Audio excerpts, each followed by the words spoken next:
Students, good afternoon. ये आपका क्षितिज का पार्ट 2 है। पार्ट 1 हम बता दिए थे, उसमें 3 चैप्टर बताए थे।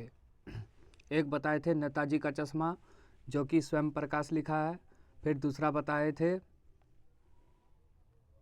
लखनवी अंदाज, 2 नंबर में था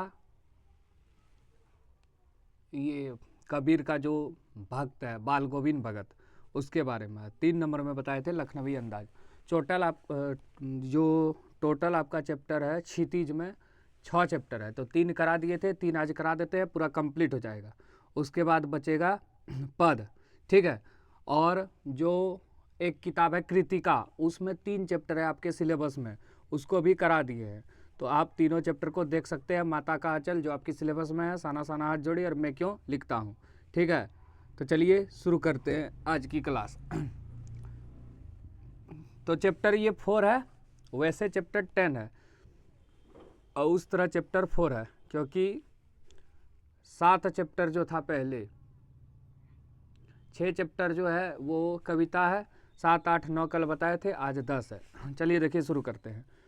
मैं काली हूँ, बचपन में दुबली और मरियल भी थी। गोरा रंग पिताजी की कमजोरी थी, जो बचपन में मुझसे 2 साल बड़ी, खूब गोरी, स्वस्थ और हंसमुख बहन सुशीला से हर बात में तुलना और फिर उसकी प्रशंसा ने की। क्या मेरे भीतर ऐसे गहरे भावना की ग्रंथि पैदा नहीं कर दी? सम्मान और प्रतिष्ठा पाने के बावजूद आज तक मैंने उससे उबर नहीं पाई।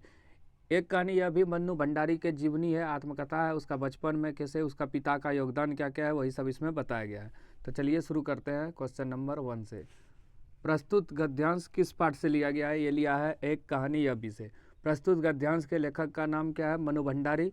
पिताजी की क्या कमजोरी थी? गोरा रंग। बहन को मिला था सुशीला को। बड़ी बहन से तुलना किए जाने पर लेखिका के मन में कैसी भावना आई थी? है हीन भावना, क्योंकि बड़ी बहन गोरी थी और ये थोड़ी काली थी। सारे कॉलेज की लड़कियों पर इतना रौब है तेरा, सारा कॉलेज तुम 3 लड़कियों के सारे पर चल रहा है। प्रिंसिपल बहुत परेशान थी और बार बार आग्रह कर रहे थे कि मैं तुम्हें घर बिठा लूँ, क्योंकि वे लोग किसी तरह डरा धमका कर, डांट टपट कर लड़कियों को क्लासों में भेजते हैं, और अगर तुम लोग इस एक इशारा कर दो कि क्लास छोड़कर बाहर आ जाओ तो सारी लड़कियां निकलकर मैदान में जमा हो जाती। अब देखिए इसमें क्या हुआ। लगाने लगती है, तुम लोग के भारे कॉलेज चलाना मुश्किल हो गया है उन लोगों के लिए। ये अब देखिए इसमें क्या बताया गया है। कॉलेज की प्रिंसिपल किससे परेशान थी? लेखिका से, मनु भंडारी से। वो फेमस हो गई थी कॉलेज में। लेखिका के पिता ने उसका रौब देखकर क्या अनुभव किया? गर्व। सारा कॉलेज कितने लड़कियों की सारे पर चलती थी? 3। लेखिका और उसकी दोस्त। यह तो पूरा देश की पुकार है, इस पर कोई कैसे रोक लगा सकता है भला? यह कथन किसका है? यह है लेखिका का पिता का। चलिए अब आगे देखते हैं। प्रिंसिपल ने लेखिका के पिता को क्या अनुरोध किया? अपने बेटी को घर में बिठा ले। कॉलेज की प्रिंसिपल ने लेखिका के पिता को अनुरोध किया कि वे अपने लड़की को कॉलेज से निकाल ले, मैंने घर पे बिठा ले। पिताजी कॉलेज जाने से पहले क्यों घबरा रहे थे? पिताजी ने को प्रिंसिपल का नोटिस मिला कि वे अपनी लड़की के सिलसिले में आकर उससे मिले। उन्हें लगता है कि उसकी लड़की स्वभाव से विद्रोही है, वह पिता की बात भी कम मानती है, इसलिए उसने कॉलेज में जाकर जरूर अनुशासनहीनता की होगी, जरूर कसर इसी का होगा, अतः वे अपमान के भय से घबरा रहे थे। लेखिका के पिता ने प्रिंसिपल को क्या उत्तर दिया? लेखिका के पिता ने कॉलेज जाकर सारी स्थिति समझी। उन्होंने यह गर्व हुआ कि उसकी लड़की सब लड़कों की नेत्री है। नेत्री मतलब नायिका। उसके कहने पर सब लड़कियां हड़ताल कर देती है, इसलिए उन्होंने प्रिंसिपल को कहा, यह तो पूरे देश की पुकार है, इस पर कोई कैसे रोक लगा सकता है? लेखिका कॉलेज को किस प्रकार प्रभावित करती थी? लेखिका और उसकी 2 सहेली ने कॉलेज का नेतृत्व अपने हाथों में ले लिया था। वे जब भी चाहती थी सिर्फ लड़कियां उसके पीछे कक्षाएं छोड़ देती थी तथा नारे लगाने लगती थी। इस प्रकार सब लड़कियां प्राचार्य के नियंत्रण में ना होकर लेखिका के नियंत्रण में हो गई थी। आज पीछे मुड़कर देखता हूँ तो इतने तो समझ में आता ही है, क्या तो उस समय मेरी उम्र थी और क्या मेरा भाषण हो रहा था। यह तो डॉक्टर साहब का स्नेह था जो उसके मुंह से प्रशंसा बनकर रह गया था। यह भी हो सकता है कि आज से 50 साल पहले अजमेर मेरे जैसे शहर में चारों ओर उमड़ती भीड़ के बीच एक लड़की का बिना किसी संकोच और झिझक के यूँ धुआंधार बोलते चले जाना इससे मूल में रहा होगा, पर पिताजी जो है अवरोधक लगाता था। चलिए अब देखिए आगे। यह किस डॉक्टर साहब का जिक्र किया गया है? यहाँ पे श्री अम्बालाल डॉक्टर का नाम था। चलिए अब आगे। लेखिका कहाँ के भाषण की चर्चा कर रही है? अजमेर, जो राजस्थान में है। यहाँ डॉक्टर साहब ने किसकी प्रशंसा की है? लेखिका की। देखिए आप लोग अगर हिंदी कुछ नहीं पढ़े हैं तो पहले कृतिका का एक वीडियो देखिए, वन शॉट, एक वीडियो में पूरा तीनों चैप्टर जो आपके सिलेबस में ख़त्म। 5 चैप्टर पहले था, 2 हटा दिया है, 3 उसमें कंप्लीट करा दिए। फिर ये क्षितिज का पार्ट 1 देखिए और पार्ट 2 पूरा कंप्लीट होगा आपका, मतलब 40-50 नंबर तो इससे बढ़ ही जाएगा। विशिष्ट का क्या अर्थ है? विशिष्ट का असाधारण होता है। अब देखिए क्वेश्चन आंसर पे, यहाँ से आपका इम्पोर्टेंट शुरू हो गया। एक कहानी यह भी पाठ के लेखक कौन है? मनु भंडारी। कौन है लेखिका? मनु भंडारी। एक कहानी यह भी पाठ में किसकी कहानी वर्णित है? मनु भंडारी, मतलब लेखिका मनु भंडारी की। एक कहानी यह भी पाठ में किस शहर का वर्णन हुआ है? ये अजमेर का, जयपुर नहीं, अजमेर राजस्थान। चलिए अब आगे देखते हैं। लेखिका की माँ हमेशा भयभीत क्यों रहती थी? समाज के डर से या पिता के क्रोध के कारण? पिता के क्रोध के कारण। देश की आज़ादी के आंदोलन में लेखिका ने क्या क्या कार्य किया? जुलूस में भाग लिया, भाषण दिया, विद्यालय में छात्राओं से हड़ताल कराई, तो इनमें से सभी होगा। लेखिका के जीवन में शीला अग्रवाल का क्या योगदान है? लेखिका के प्रति, लेखन के प्रति लेखिका की रुचि पैदा हुई, अच्छे साहित्य की परख उसके माध्यम से हुई, देश की आज़ादी के आंदोलन में सक्रिय भाग लिया था, इनमें से सभी। लेखिका मनु भंडारी को लेखन की प्रेरणा किससे मिली? अपने पिता से भी मिला और हिंदी अध्यापिका से। लेखिका के पिता द्वारा लिखे गए शब्दकोश से उन्हें किसकी प्राप्ति हुई? यश और प्रतिष्ठा की। लेखिका ने अपनी माँ को कैसे बताया? व्यक्तित्व विहीन। लेखिका के अनुसार उसके पिता की सबसे बड़ी दुर्बलता क्या थी? यश की चाह, समाज में प्रतिष्ठा बढ़ाने का काम, विशिष्ट बनकर जीने की इच्छा। तो इनमें से सभी होगा। चलिए अब आगे चलते हैं। कॉलेज के प्रिंसिपल ने लेखिका के पिता को किस कारण पत्र लिखा? लेखिका की गतिविधियों की शिकायत करने के लिए। मनु भंडारी की हिंदी अध्यापिका का नाम क्या था? शीला अग्रवाल। ये इंपॉर्टेंट है। लेखिका के घर का वातावरण कैसा था? अतिथि सत्कार प्रिय वातावरण। सन 1942 के आंदोलन के बाद देश का वातावरण कैसा था? स्वतंत्रता संग्राम में भाग लेने वाले की होड़ से भरा हुआ। लेखिका के पिता को लड़कियों का कैसा रंग पसंद था? गोरा पसंद था इसको, जो कि उसकी बहन थी। लेखिका की बड़ी बहन का नाम सुशीला, यही गोरी थी। लेखिका ने अपने पिता के शक्की स्वभाव का क्या कारण बताया? अपने द्वारा विश्वासघात, अपनों द्वारा विश्वासघात। डॉक्टर साहब कौन था? लेखिका के पिता के मित्र। जितेंद्र का कौन सा उपन्यास लेखिका को पसंद आया था? सुनीता। लेखिका मनु भंडारी का बचपन किस शहर में बीता? अजमेर में। चलिए आगे चलते हैं। कहानियाँ लिखते हुए लेखिका को किसका एहसास हुआ? किशोरावस्था से जुड़ी हुई यादों का। फ्लैट संस्कृति का क्या परिणाम हुआ? हम एक दूसरे से दूर हो गए। लेखिका के घर में कौन सा बवंडर मचा हुआ था? लेखिका तथा उसके पिता के मध्य टकराहट का, मतलब उसके पिता जो है लेखिका को काली बोलती थी। रगों में खून की जगह लावा बहनों से क्या तात्पर्य है? अत्यधिक जोश और उत्साह होना। लेखिका के पिता के स्वभाव को क्रोधी किसने बताया था? आर्थिक तंगी ने। लेखिका को अपने अस्तित्व का एहसास कब हुआ? बड़ी बहन तथा भाई की छत्रछाया हटने पर। घर की दीवार पर पूरे मोहल्ले तक फैलने से क्या आशय है? सारे मोहल्ले का घर एक जैसा होना। लेखिका के व्यक्तित्व पर सबसे ज़्यादा प्रभाव लेखिका के पिता का पड़ा। लेखिका की माँ का स्वभाव था सहनशील। चलिए आगे चलते हैं, क्वेश्चन आंसर आ जाएगा अब। लेखिका के पिता लेखिका को घर में होने वाली बहसों में बैठने को क्यों कहते थे? वे उसे देश की स्थिति से परिचित कराना चाहते थे। बैठक में होने वाली बहसों का मुद्दा क्या था? तो राजनीतिक मतभेद। लेखिका के मन में कौन हीन भावना ग्रंथि बन गई? काले रंग होना। चलिए अब आगे चलते हैं। ये बहुत इंपॉर्टेंट क्वेश्चन है, आप इसको देख लीजिए थोड़ा। इतना बड़ा लिखना नहीं है, लेकिन पिता और ये शिक्षक के बारे में तो लिखना ही है। लेखिका के व्यक्तित्व पर किन किन व्यक्तियों का किस रूप में प्रभाव पड़ा? लेखिका के व्यक्तित्व पर निम्नलिखित व्यक्ति का प्रभाव पड़ा। पिताजी का प्रभाव। लेखिका के व्यक्तित्व पर पिताजी के स्वभाव एवं आदतों का अप्रत्यक्ष रूप से गहरा प्रभाव पड़ा। पिताजी के गोरे रंग के प्रति लगाव ने लेखिका के अंदर हीन भावना की ग्रंथि पैदा कर दी, क्योंकि वह काली थी। इसी हीन ग्रंथि के कारण लेखिका कभी भी अपने उपलब्धि पर भरोसा नहीं कर पाती। पिताजी के शक्की स्वभाव का भी लेखिका के व्यक्तित्व पर प्रभाव पड़ा। उसके अपने स्वभाव में भी शक की झलक दिखाई देती थी। इसको यहाँ तक भी लिख सकते हैं आप। प्रधानाध्यापिका शीला अग्रवाल का प्रभाव। जब लेखिका 10वीं पास कर फर्स्ट ईयर में आई तब उसका परिचय हिंदी प्राध्यापिका शीला अग्रवाल से हुआ। उन्होंने लेखिका को बाकायदा साहित्य की दुनिया में प्रवेश कराया। यहाँ तक भी लिख सकते हैं। साहित्य में रुचि उत्पन्न करने तथा लेखन की ओर प्रेरित करने में शीला अग्रवाल का बहुत योगदान था। लेखिका उसके साथ लंबी लंबी बहसें करती थी और काफ़ी कुछ समझने का प्रयास करती थी। शीला अग्रवाल ने लेखिका का साहित्य दायरा तो बढ़ाया ही, साथ ही देश की स्थितियों में सक्रिय भागीदारी करने की भी प्रेरित किया। चलिए आगे। इस आत्मकथा में लेखिका के पिता ने रसोई को भटियार खाना कहकर क्यों संबोधित किया? लेखिका के पिता का आग्रह था कि वह रसोई घर से दूर रहे। वे रसोइयों को भटियार खाना कहते थे। उसका कहना था कि रसोई के इस भटियार खाने में रहने से व्यक्ति की प्रतिभा और क्षमता भट्टी में चली जाती है, अर्थात नष्ट हो जाती है। वे इसे समय की बर्बादी मानते थे। अगला चले। वह कौन सी घटना थी जिसके बारे में सुनने पर लेखिका को ना अपने आंखों पर विश्वास हुआ ना अपना कानों पर?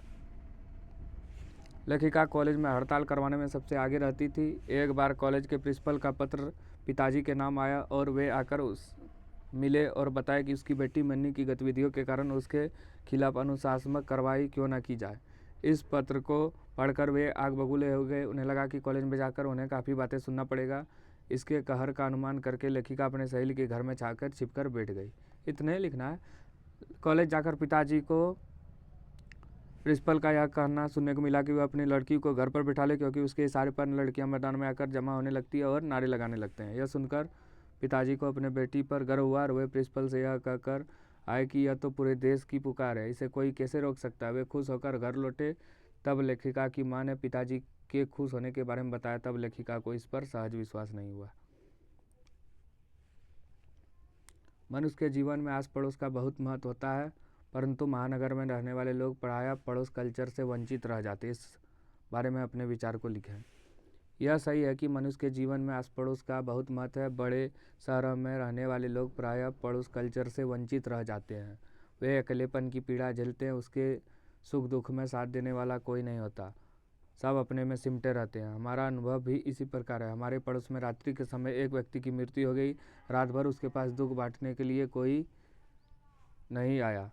प्रातः होने पर दिखावे के लिए कुछ लोग सहानुभूति प्रकट करके अपने अपने काम पे चले गए। कहीं 10-11 बजे तक कुछ रिश्तेदार आए, तब जाकर मृतक को क्रियाक्रम के लिए शमशान ले जाया गया।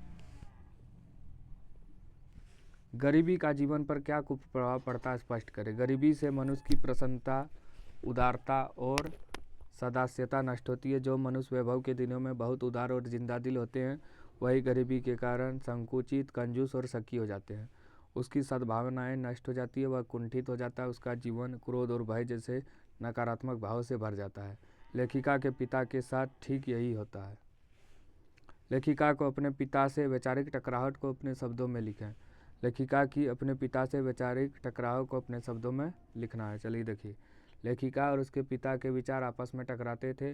पिता लेखिका को देश समाज के प्रति जागरूक बनाना चाहते थे, किंतु उसे घर तक ही सीमित रखना चाहते थे। वे उसके मन में विद्रोह और जागरण के स्वर भरना चाहते थे, किंतु उसे सक्रिय नहीं होना देना चाहते थे। लेखिका चाहती थी कि वह अपने भावनाओं को प्रकट भी करे, वह देश की स्वतंत्रता में सक्रिय होकर भाग दे। यहीं आकर दोनों की टक्कर होती थी। विवाह के मामले भी दोनों के विचार टकराए। पिता नहीं चाहते थे कि लेखिका अपने मनमर्जी से राजन यादव से शादी करे, परंतु लेखिका ने उसकी परवाह ना की, इसलिए दोनों के विचार टकराता था। मन्नू भंडारी के व्यक्तित्व का वर्णन करें। मन्नू भंडारी के व्यक्तित्व की कई खूबियाँ और खामियां अनजाने में ही समाविष्ट हो गई। उसके व्यवहार ने उसके अंदर कई ग्रंथियों को जन्म दिया।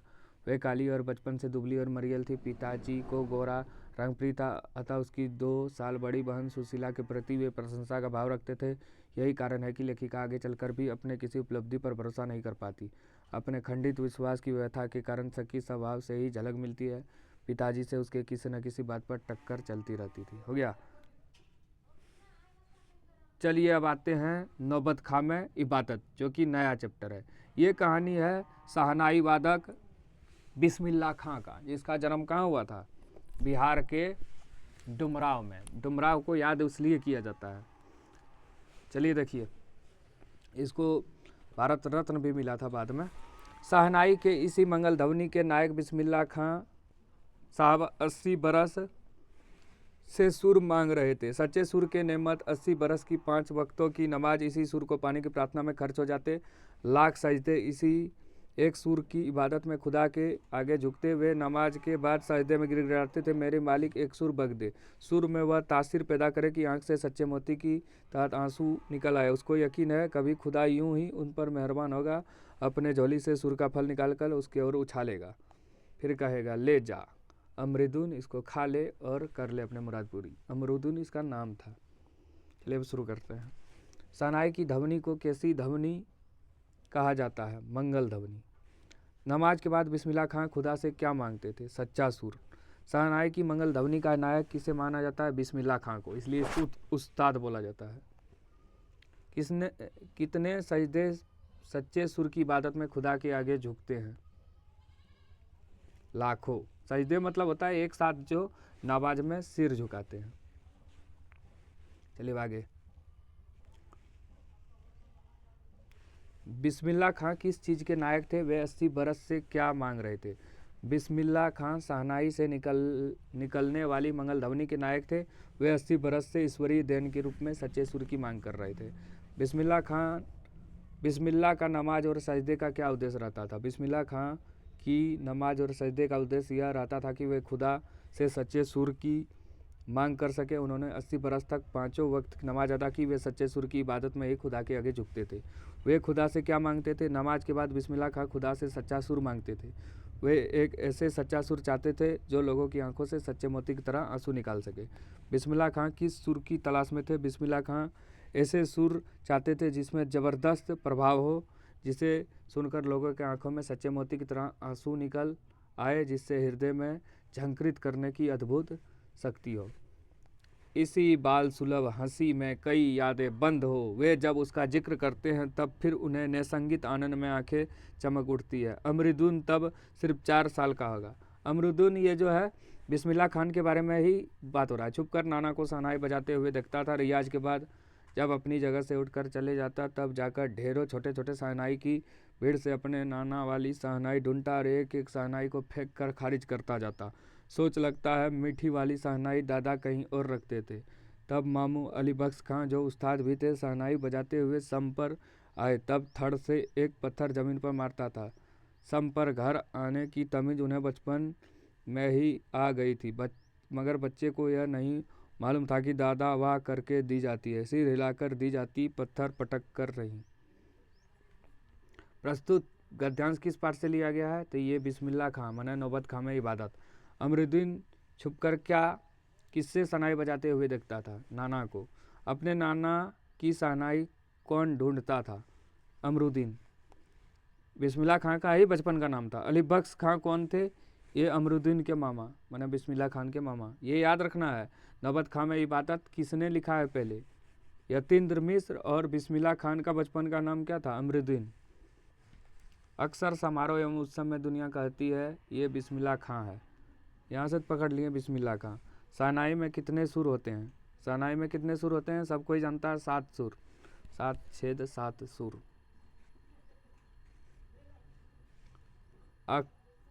अक्सर समारोह एवं उत्सवों में दुनिया क्या कहती है? यह बिस्मिल्लाह खां है। शहनाई से क्या भरा है? सरगम। शहनाई में उस्ताद की नसीहत कौन उतर पड़े? गंगा मैया और परब दीवार। उसको गंगा मैया और जो काशी विश्वनाथ मंदिर है बहुत लगाव था। चलिए आगे देखिए। बिस्मिल्लाह खां सुरों के सिद्धक कलाकार थे, सिद्ध करें। बिस्मिल्लाह खां बेसुरा या बेताले नहीं थे। उसकी शहनाई में सरगम थी, ताल था, राग था, संगीत के 7 सुर थे। वे अपने उस्ताद की सीख पर शहनाई बजाते थे।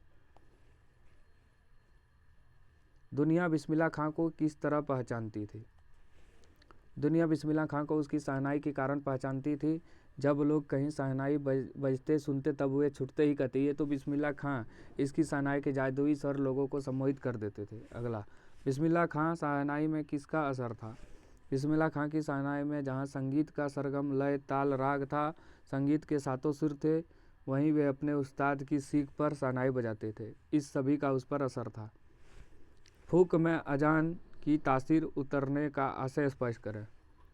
फूक में अजान की तासीर उतरने का आशय है। बिस्मिल्लाह खां की फूकी शहनाई में बुलंदियाँ उतर आई। जिस प्रकार मुल्ला मस्जिद की छत पर चढ़कर अजान देता वैसे ही शहनाई का स्वर ऊंचा होता चला गया। चलिए अब क्वेश्चन आंसर पे आते हैं।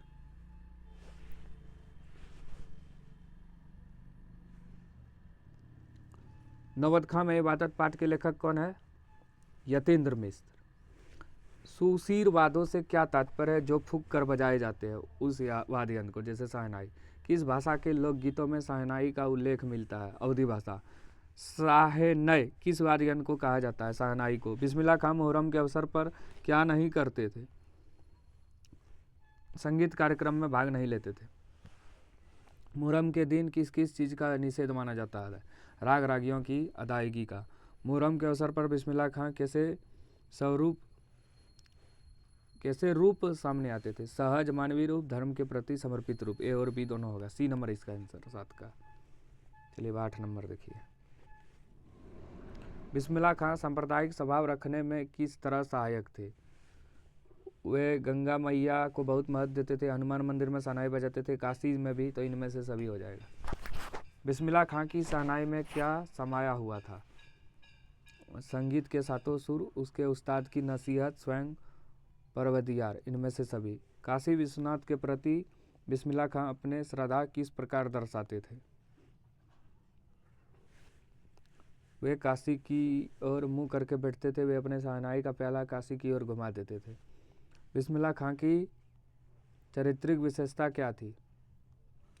वे एक सच्चे कला प्रेमी थे। वे अपने धर्म एवं परंपरा के प्रति निष्ठावान थे। वे भावुक स्वभाव के व्यक्ति थे। इनमें से सभी। बिस्मिल्लाह खां को किस किस पुरस्कार से सम्मानित किया गया?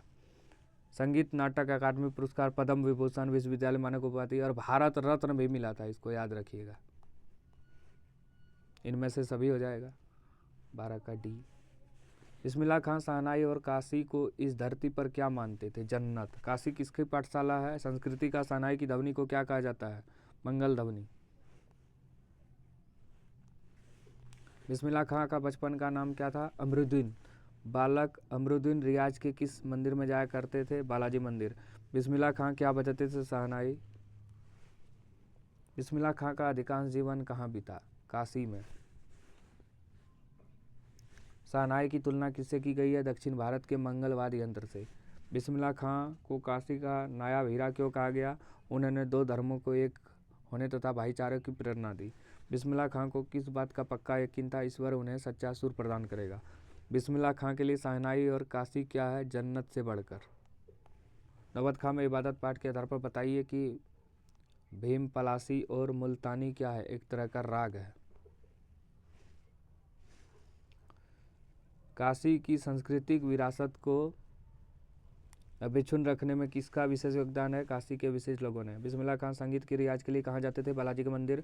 शहनाई को बजाने के लिए किसका प्रयोग किया जाता है? रीढ़। बिस्मिल्लाह खां साहब कितने बरस से सच्चा सुर मांग रहे थे? 80 बरस।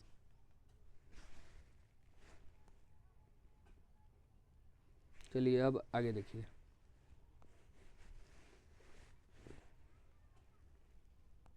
और एक चैप्टर है ही। चलिए अब क्वेश्चन आंसर पे आते हैं।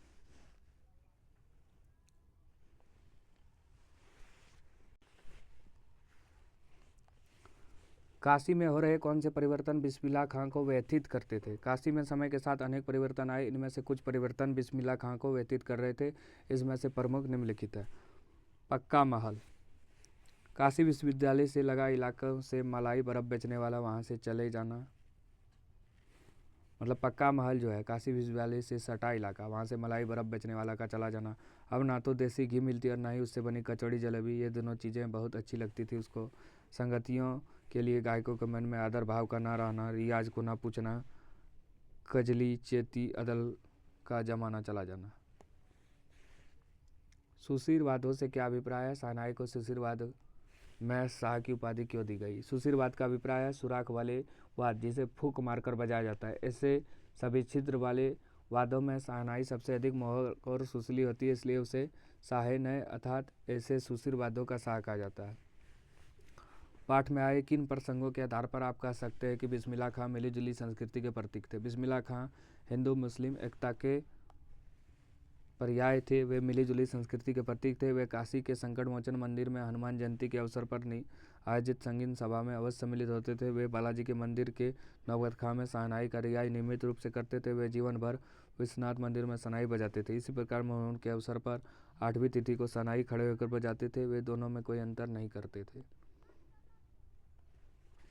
पाठ में आए किन प्रसंगों के आधार पर आप कह सकते हैं कि वे वास्तविक अर्थ में एक सच्चे इंसान थे?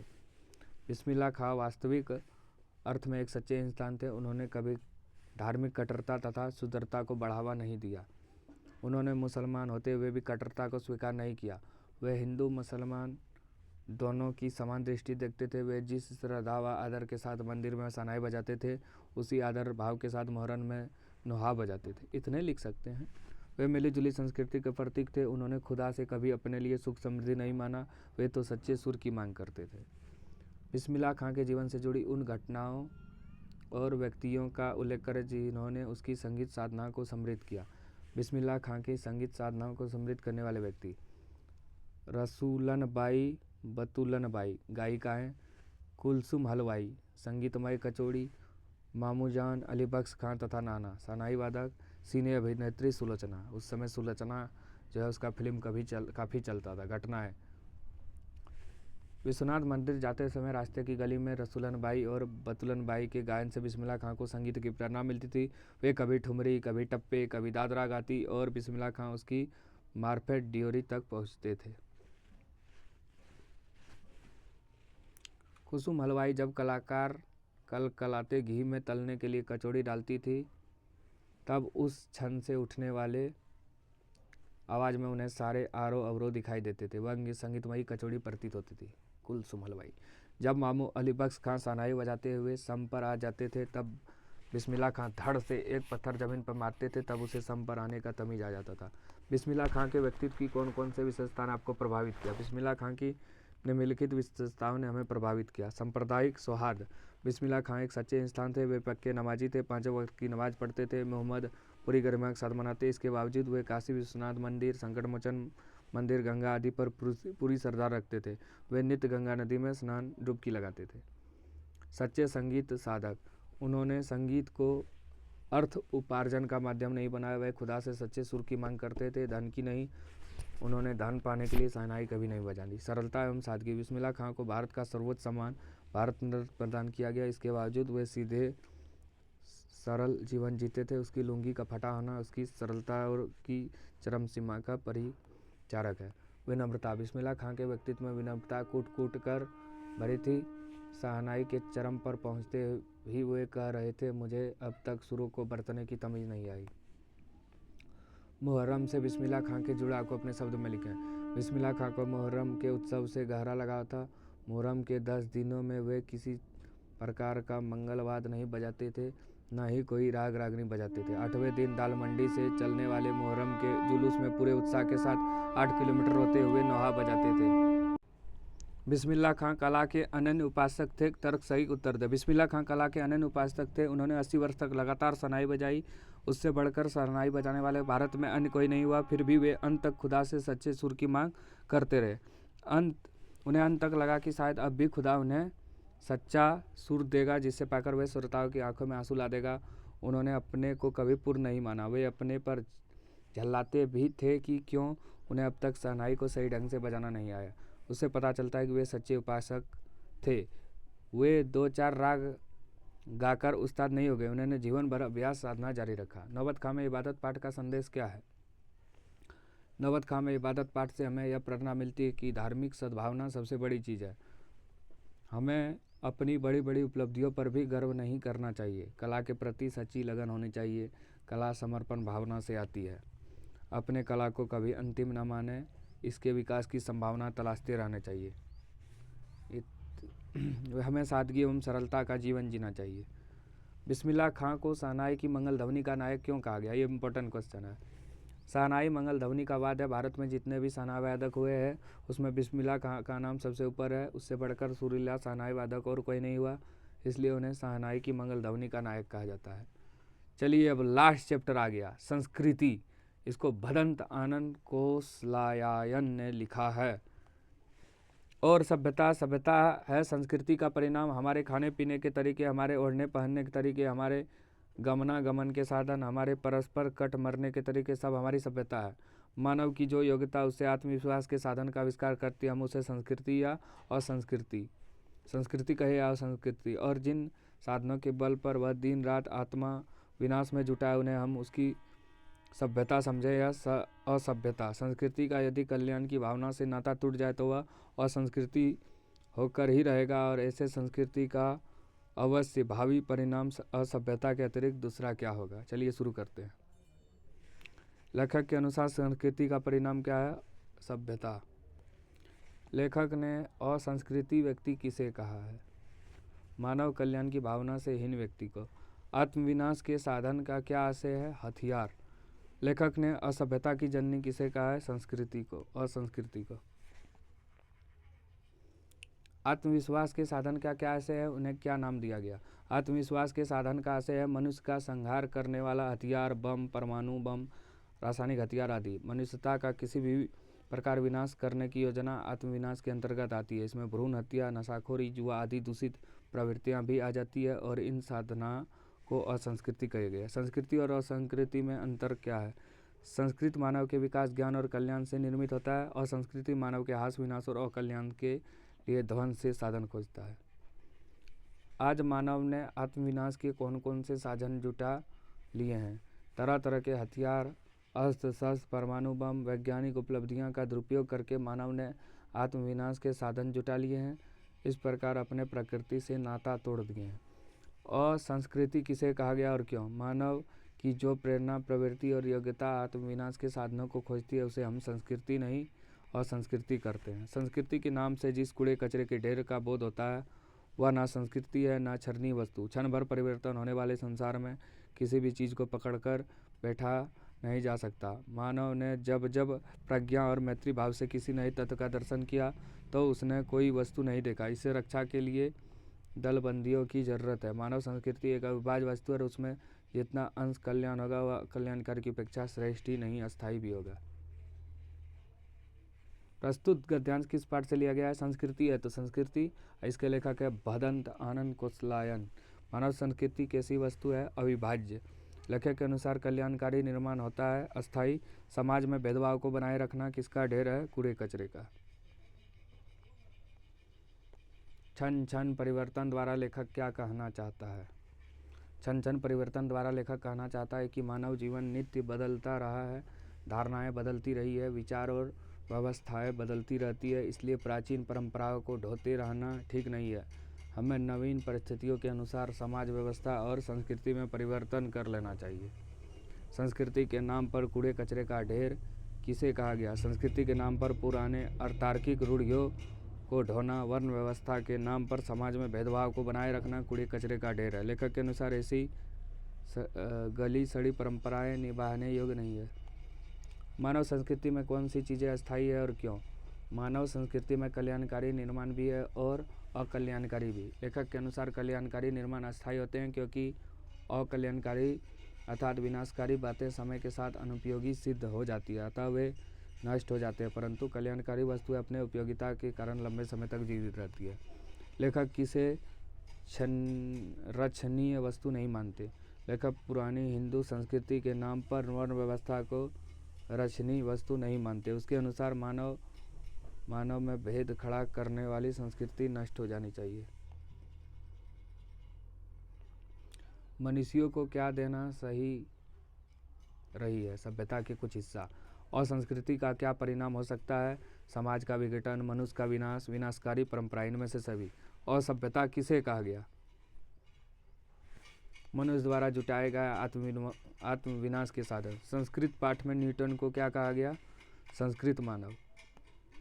संस्कृति कब असंस्कृति का रूप ले लेती है, बदल जाती है? कल्याण की भावना से नाता टूटने पर। संस्कृत व्यक्ति से लेखक का क्या तात्पर्य है? नई चीज़ें खोज करने वाला व्यक्ति, उसी को संस्कृत व्यक्ति कहा गया। आग के आविष्कार के पीछे क्या परिणाम रही है? पेट की आग को शांत करने की। सुई धागे का आविष्कार क्यों हुआ होगा? शरीर ढकने एवं सर्दी से बचने के लिए। चलिए अब क्वेश्चन आंसर पे आते हैं। सुन लीजिए, आप एक ही बार तो सुनना ही है, इसलिए ध्यान से थोड़ा सुनिए। लेखक की दृष्टि में सभ्यता और संस्कृति की सही समझ लेखक की दृष्टि में सभ्यता और संस्कृति की सही समझ अब तक क्यों नहीं बन पाई? लेखक की दृष्टि में सभ्यता और संस्कृति की सही समझ अब तक इसलिए नहीं बन पाई क्योंकि प्राय लोग दोनों को एक ही समझ लिया जाता है, जबकि सच्चाई यह है कि संस्कृति व्यक्ति से मानव के लिए मंगलकारी आविष्कार करती है तथा सर्वस्व त्याग कराती है, और इस संस्कृति का परिणाम सभ्यता में देखा गया। हम दोनों के मूलभूत अंतर को तभी तक चिन्हित नहीं कर पाए हैं। आग की खोज एक बहुत बड़ी खोज क्यों मानी जाती है? इस खोज के पीछे रही प्रेरणा के मुख्य स्रोत क्या रहे होंगे? आग की खोज एक बहुत बड़ी खोज इसलिए मानी जाती है क्योंकि इससे मनुष्य के पेट की ज्वाला शांत होती थी। आग की खोज से पहले मानव समाज का अग्नि देवता से साक्षात नहीं हुआ था। आग की खोज के पीछे प्रेरणा का मुख्य स्रोत मनुष्य की भूख रही होगी। आग के द्वारा उसने भोजन को पकाना सीखा। इस खोज के पीछे भौतिक कारणों का प्रभाव तो रहा होगा, पर इसका कुछ हिस्सा हमें मनुष्यों से भी मिला है। मनीषी। वास्तविक अर्थ में संस्कृत व्यक्ति किसे कहा जाता है?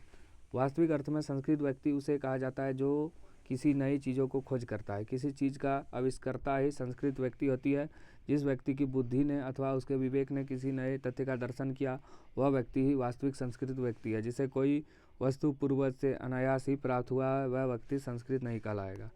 किन महत्वपूर्ण आवश्यकताओं की पूर्ति के लिए सुई धागा का आविष्कार हुआ होगा?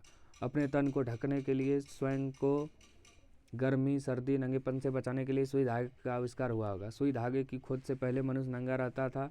वह जैसे जैसे वृक्ष की खाल या पत्तों से तन को ढकता था, पर किंतु उससे शरीर की ठीक से रक्षा नहीं हो पाती थी। अतः उसने सुई धागे की खोज कर ली तो उसके हाथ बहुत बड़ी तकनीक लगी। वह तकनीक इतना कारगर हुआ कि आज भी हम लोग इसका भरपूर प्रयोग करते हैं। लेखक ने अपने दृष्टिकोण से सभ्यता और संस्कृति की एक परिभाषा दी है।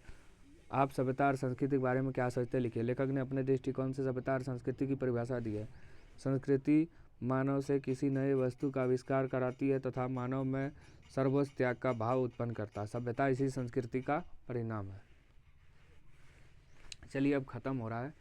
हम सभ्यता और संस्कृति के बारे में यह सोचते हैं कि संस्कृति मन के भाव का परिष्कृत रूप है। इसमें परोपकार, सहिष्णु तथा धैर्य का समावेश होता है। सभ्यता के द्वारा हमारे रहन सहन, खान पान एवं वेशभूषा का परिचय मिलता है। संस्कृत आंतरिक वस्तु है जबकि सभ्यता बाहरी। एक दिन हम व्याकरण लेके आएंगे और एक बार सेट लेके आएंगे, उसको आप ध्यान से देखिएगा, आपका फूल में फूल हो ही जाएगा। मानव संस्कृति अविभाज्य, स्पष्ट करें। संसार के सभी मानव एक समान है, उसका संस्कृति को मानव संस्कृति कहा जाता है। यह मानव संस्कृति अविभाज्य है, इसे बांटा नहीं जा सकता। धर्म के नाम पर संस्कृति का बंटवारा करना अनुचित है। हिंदू संस्कृति या मुस्लिम संस्कृति जैसे विभाजन कृत्रिम है। फिर एक संस्कृति में कई अन्य आधारों पर विभाजन देखने को मिलता है। प्राचीन संस्कृति और नवी संस्कृति का बंटवारा भी मौजूद है। वर्ण व्यवस्था के नाम पर समाज के एक बड़े कर्मठ हिस्से को पददलित रखना उचित नहीं है। ऐसे लोग संस्कृति का वास्तविक स्वरूप समझते ही नहीं हैं। उसके प्रति प्रतिपादक संस्कृति के नाम से जिस कूड़े कचरे के ढेर का बोध होता है, वह संस्कृति है ही नहीं। संस्कृति एक ही मानव संस्कृति और एक अविभाज्य है। लेखक ने किसे कूड़ा कचरा कहा और क्यों? लेखक ने हिंदू संस्कृति को कूड़े कचरे का ढेर कहा है। वह हिंदुओं की वर्ण व्यवस्था का विरोधी है जिसमें परिश्रमी लोगों को पद दलित किया जाता है। लेखक ने हिंदू संस्कृति और मुस्लिम संस्कृति को बला क्यों कहा है? लेखक के अनुसार मानव संस्कृति अखंड है। हिंदू संस्कृति और मुस्लिम संस्कृति की अलग से कोई पहचान नहीं होती। उन्हें लगा कहना एक बला है। उन्हें अलग कहना एक बला है, मुसीबत है। इसमें हिंदू और मुसलमान में अलगाव पैदा होता है। दोनों अपने अपने अवदानों पर गर्व करते हैं, दम भरते हैं, एक दूसरे को नीचा दिखाते हैं और द्वेष को जन्म देते हैं। इससे सांप्रदायिक झगड़े पैदा होते हैं। विनाश की संस्कृति के बारे में लेखक की क्या राय है? लेखक विनाश की संस्कृति को संस्कृति नहीं असंस्कृति कहते हैं। उसके अनुसार जिस खोज की प्रेरणा में कल्याण की भावना नहीं होती, वह संस्कृति है। हो गया आपका पूरा जो है चैप्टर कंप्लीट कर दिया हम कृतिका का। ठीक है, ध्यान से देखिए। पहले ये कृतिका वाला देख लीजिए, फिर ये क्षैतिज का देखिए। क्षैतिज को 2 पार्ट में बांटे हम, एक बार में वीडियो नहीं बना पाए। पहला पार्ट में चैप्टर 1, 2, 3 है, दूसरा में चैप्टर 4, 5, 6 है। तो हो गया आपका एकदम पूरा कंप्लीट। अब जो है ये काव्य खंड बताएंगे अगला वीडियो में हम। इसमें पद है, सूरदास के पद, ये सब है। इसमें भी मतलब 4-5 लाइन आपको दे देगा और पूछेगा कविता क्या है। तो इसको ध्यान से देखिए हम पूरा क्षितिज जो है पूरा बता दिए और एक वीडियो में कृतिका बताए थे। जितना क्वेश्चन हो सकता है एग्जाम में आ सकता है, जैसे हो सकता है हम सब कर दिए। ये क्षितिज है, पार्ट 1 और पार्ट 2 आप इसका देख सकते हैं।